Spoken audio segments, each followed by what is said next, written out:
Bismillahirrahmanirrahim. Assalamualaikum warahmatullahi wabarakatuh. Perkenalkan, nama saya Reni Putri Maiheni dengan NIM 21016107. Pada kesempatan kali ini saya ingin mempraktekkan atau mempresentasikan mengenai skenario pembelajaran, yaitu untuk pemenuhan nilai mata kuliah TPBI atau Teori Pembelajaran Bahasa Indonesia dengan dosen pengampu Ibu Yulianti Rashid, SPD, MPD. Skenario pembelajaran ini ditujukan kepada anak kelas 10 atau kelas 1 SMA, yaitu dengan materi unsur intrinsik dan ekstrinsik pada puisi. Assalamualaikum warahmatullahi wabarakatuh. Selamat pagi anak-anak, apa kabar semuanya? Baiklah, sebelum kita mulai pelajaran hari ini, ada baiknya kita berdoa terlebih dahulu. Kepada ketua kelas, Ibu minta untuk memimpin doa.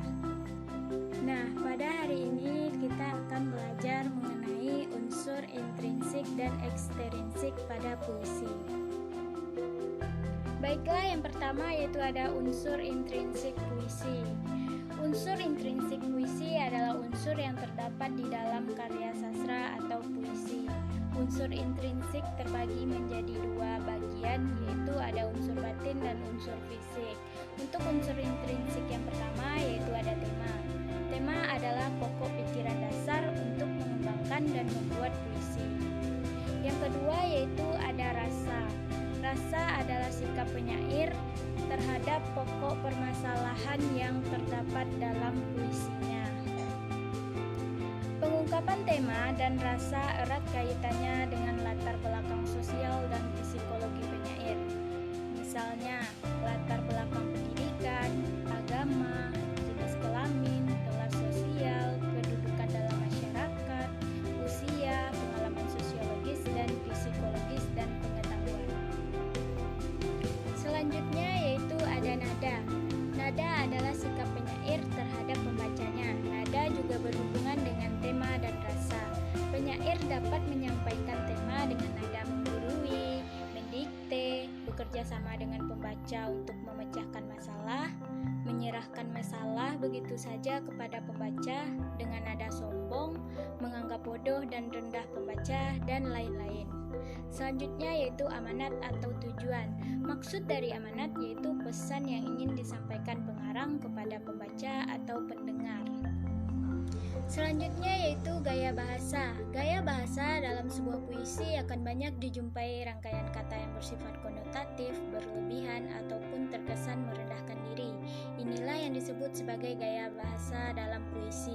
Biasanya tiap penulis cenderung memiliki gaya bahasanya sendiri yang paling mudah dilihat melalui majas-majas seperti personifikasi, metafora, eufemisme, bahkan tak jarang ada yang menggunakan majas ironi. Jadi gaya bahasa merupakan cara pemakaian bahasa dalam karangan atau bagaimana seseorang pengarang mengungkapkan sesuatu yang akan dikemukakan. Selanjutnya yaitu rima. Rima adalah kesamaan nada atau bunyi. Rima bisa dijumpai tidak hanya di akhir tiap larik ataupun baris, namun dapat juga berada di antara tiap kata dalam baris. Baiklah, yang selanjutnya yaitu tipografi. Tipografi adalah bentuk penulisan puisi. Secara umum sering ditemukan puisi dalam bentuk baris, namun ada juga puisi yang disusun dalam bentuk fragmen-fragmen, bahkan dalam bentuk yang menyerupai apel, zigzag, ataupun model lainnya. Selanjutnya ada imaji. Penyair juga sering menciptakan pengimajian atau pencitraan dalam puisinya. Pengimajian dapat berupa kata atau rangkaian kata-kata yang dapat memperjelas atau dipilih kata-kata yang membuat segala hal terkesan dapat disentuh. Bagi penyair, hal itu dirasakan lebih jelas. Selanjutnya yaitu ada unsur ekstrinsik puisi. Unsur ekstrinsik puisi adalah unsur yang terdapat di luar karya sastra atau puisi. Yang pertama yaitu ada unsur biografi, yaitu latar belakang pengarang. Latar belakang cukup berpengaruh dalam pembuatan puisi.